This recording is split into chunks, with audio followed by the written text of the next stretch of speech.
Bismillahirrahmanirrahim. Assalamualaikum warahmatullahi wabarakatuh.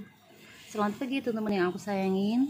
Kali ini aku mau nunjukin hobiku yang lain, yaitu berusaha beternak ikan cupang alias betta fish, guys. Nah, sekarang teman-teman lihat nih, ini adalah kotak styrofoam berukuran 75 kali sekian ya. Ini yang paling lebar. Bisa dilihat ini adalah styrofoamnya. Di dalamnya sudah aku isi air, campuran air ketapang ya, air daun ketapang, jadi warnanya udah kecoklatan seperti itu, agak kuning-kuning. Nah, sebenarnya di dalamnya sudah ada anakan ikan cupang avatar Gordon. Mungkin teman-teman bisa lihat banyak ikannya ini. Itu ya guys yang gerak-gerak. Adalah anakan ikannya. Alhamdulillah anaknya banyak banget ini guys, bisa sampai ratusan ya. Kemudian karena aku punya anakan avatar juga, jenis avatar Gordon juga, maunya aku gabungin aja gitu di dalam. Jadi ikannya itu yang baru masih di dalam soliter ini guys. Kenapa soliternya aku cemplungin ke dalam styrofoam ini? Karena biar air yang ada di dalam soliter ini suhunya sama dengan air yang ada di luar soliter alias yang ada di dalam styrofoam ini guys. Jadi nanti anak burayak yang ada di dalam ini ketika aku gabungin tuh nggak kaget gitu. Kalau kaget dia perbedaan suhunya itu mencolok gitu, maka biasanya anakan ikan ini atau burayak ini akan mati guys. Jadi kita harus rendam dulu soliternya kurang lebih 1 jam ya, lebih juga nggak apa-apa. Jadi 1 jam, minimal 1 jam kita cemplungin ke air yang di dalam styrofoam agar suhunya kurang lebih sama. Oke, jadi naruhnya juga pelan-pelan ya, jangan langsung diguyur. Dan ini pakai stoples kaca, jadi soliter kaca, jadi lumayan berat guys. Kalau aku bagusnya tangan kiri tangan kanan ya, susah karena satu tangan harus megang handphone sih. Coba ya, aku coba tuangin pelan-pelan aja. Mestinya pakai 2 tangan ini ya guys, karena berat banget. Bismillahirrahmanirrahim. Aduh, kayaknya susah ini guys. Doain ya biar berhasil. Harus pelan-pelan banget ya guys. Aduh ya Allah, beratnya ya Allah. Kayak ini sebenarnya nggak boleh ya, karena burayaknya yang ada di luar soliter ini bisa mati nanti. Pelan-pelan kita tuangin semua. Nah, nanti mestinya ada yang bantu ini guys, karena ini nauzubillah ya, berat banget toplesnya.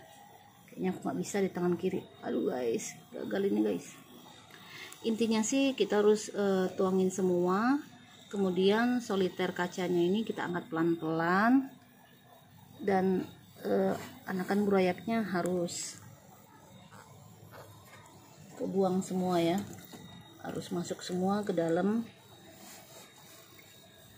ini. Taruh, sorry ya guys kalau videonya miring-miring gini nih kalau nggak ada yang bantu.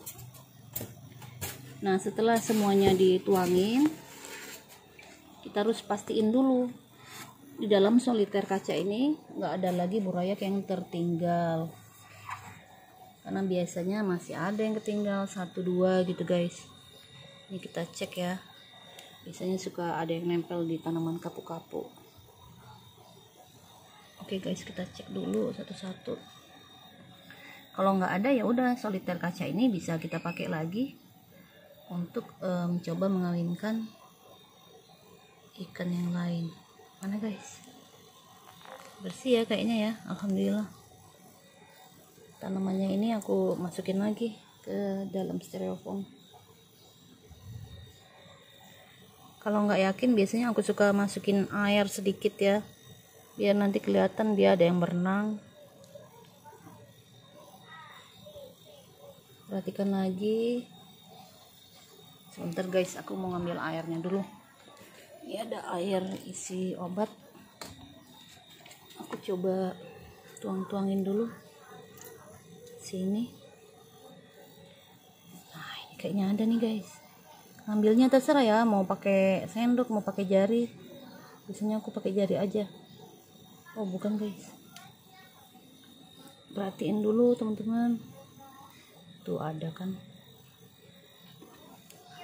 ada. Pokoknya segala cara aja deh teman-teman pakai ya untuk mengambilnya. Biasanya aku kayak gini, aku miringin, terus kelihatan ada ikannya, ambil aja pakai jari, pelan-pelan ya, jangan sampai ikannya penyet, nanti jadi ikan penyet bukan ikan cupang. Aduh susah guys. Dapat nih guys, kerasa dia gerak-gerak di jari, cemplungin deh tuh, langsung berenang dia. Oke, kita cari lagi, masih ada nggak tadi, masih ada apa enggak ikan. Soalnya gini, ini kan apa ya, kadang aku juga nonton video YouTube teman-teman bilangnya ini adalah makhluk hidup juga guys gitu, jadi kita harus apa ya, kasihan gitu kalau ketinggalan dari kumpulan saudara-saudaranya yang lain. Ini dapat guys. Oke, mudah-mudahan habis. Makanya memang harus hati-hati, kecuali kalau kita satu doang gitu nggak apa-apa ya, terserah teman-teman aja, kalau aku kasihan aja sih. Oke, masih ada satu ini. Tapi ya guys, videonya agak lama karena mau menunjukkan. Mana tadi hilang guys. Oke, misalnya ini udah habis ya, nanti aku cek lagi. Misalnya ini udah habis, ya udah kita tinggal kondisikan lagi keadaan yang ada di dalam styrofoam ini. Kadang aku suka menambahin ini nih, semacam hiasan ini ya. Ini biasanya bisa jadi rumah untuk anak ikannya. Aku taruh 2 di sini. Kemudian juga ada semacam tanaman ini guys. Ini juga bisa jadi rumah buat ikannya. Dan tanaman yang mengambang ini, kapu-kapu ini, itu bisa membantu ikannya biar nggak kepanasan. Jadi mereka bisa berteduh di bawahnya, bisa sembunyi di bawahnya. Kalau ada predator, misalnya predator kayak apa ya, mungkin kutu air yang besar atau juga jentik nyamuk, jadi mereka bisa lari dan sembunyi di sana.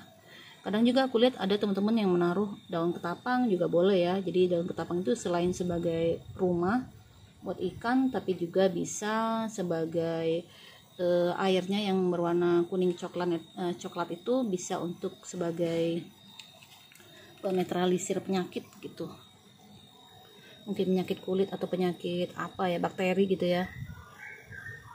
Kemudian apalagi, oh iya, ada juga daun pisang beserta tulang-tulangnya itu loh guys.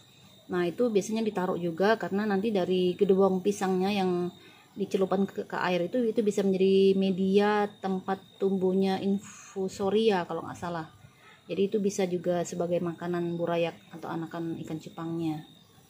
Jadi silakan dikondisikan. Kalau aku nggak ada, jadi ya udah, males naruh ketapang, males naruh daun pisang, akhirnya ya aku beli yang kayak gini ya, sebagai rumah dari ikan cupang atau anakan burayaknya. Nah teman-teman lihat nih, airnya aku nggak taruh tinggi-tinggi banget ya, paling cuman setinggi telunjuk aja, nggak nyampe nih airnya. Karena apa? Karena ikan-ikan yang kecil ini guys, kadang dia mengendap ke bawah, turun di bawah, mungkin capek atau apa ya. Nah ketika dia mau berenang lagi ke atas itu nggak terlalu tinggi, airnya nggak terlalu jauh, jadi dia nggak terlalu capek gitu guys. Nanti sering waktu bisa teman-teman tambahin airnya sedikit-sedikit ya. Oke, aku sekalian mau ngeliatin deh yang lain yang udah lumayan besar. Ini ada anakan, namanya adalah apa nih, Super Gold ya. Dia menetasnya tanggal 15 bulan 11, berarti ini udah 1 bulan lebih umurnya.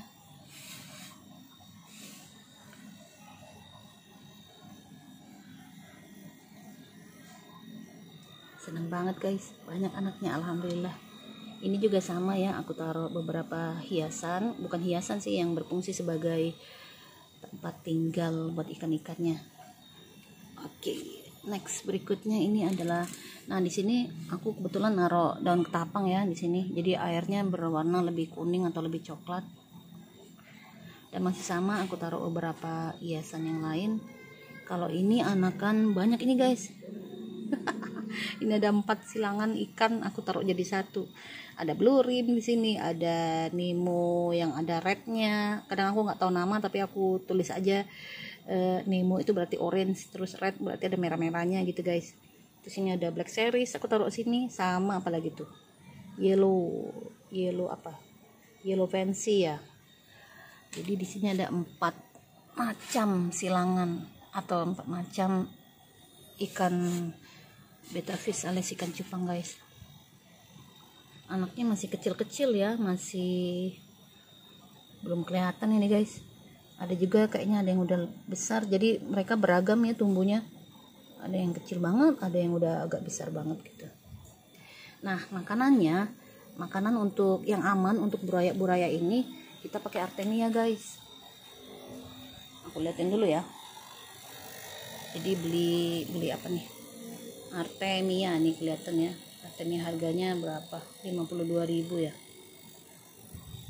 Artemia ini kita harus masak dulu alias dibikin dulu. Caranya kayak gini guys, dimasukkan ke dalam bekas kemasan air mineral yang dimodifikasi sedemikian rupa pakai aerator atau bubble. Misalnya pagi kita masak, pagi besoknya baru jadi dia guys. Jadi barulah nanti kita tuangkan sedikit-sedikit ke dalam masing-masing wadah burayak ini. Jadi nanti dari serbuk-serbuk artemia tadi dia akan hidup menjadi semacam kutu air yang kecil banget, tapi bisa hidup gitu guys. Jadi dia nanti yang akan dimakanin sama ikan kecil ini, burayak ini. Kenapa saya nggak pakai kutu air? Karena kutu air biasa itu biasanya hidup di empang, hidup di yang dijual-jual teman-teman tuh kotor gitu guys. Pertama airnya bau, kemudian juga kotor, terus dia kecampur sama kutu jet. Kutu jet itu adalah kutu yang lebih besar-besar berwarna putih yang berenang cepet. Mereka itu malah makanin burayak kita. Jadi gimana ya, kita mau ngasih makan malah hilang burayak kita, malah mati ya. Jadi yang paling aman menurut saya adalah pakai artemia tadi. Nanti ketika sore artemianya belum jadi, biasanya saya akan memberikan, bentar guys, aduh kelihatan jempolku ya. Nih aku akan memberikan mem ini adalah semacam pelet yang akhirnya sama suami dihancurin, bener-bener dibikin kecil gitu, ditumbuk jadi kecil banget. Kalau sore aku kasih makan ini guys. Kayaknya ini adalah apa ya, mikro apa, makanan yang kecil gini. Baunya sih seperti bau udang. Jadi kalau sore ikan burayak aku makan ini guys. Oke, itu dia ya. Semoga bisa membantu teman-teman. Misalnya mau pakai wadah lain boleh, pakai wadah ember atau baskom, tapi pastikan yang tadi ya, kondisi airnya jangan terlalu tinggi biar burayaknya bisa berenang bebas. Kemudian juga harus lebar. Itu aja, semoga bisa membantu ya. Bye bye.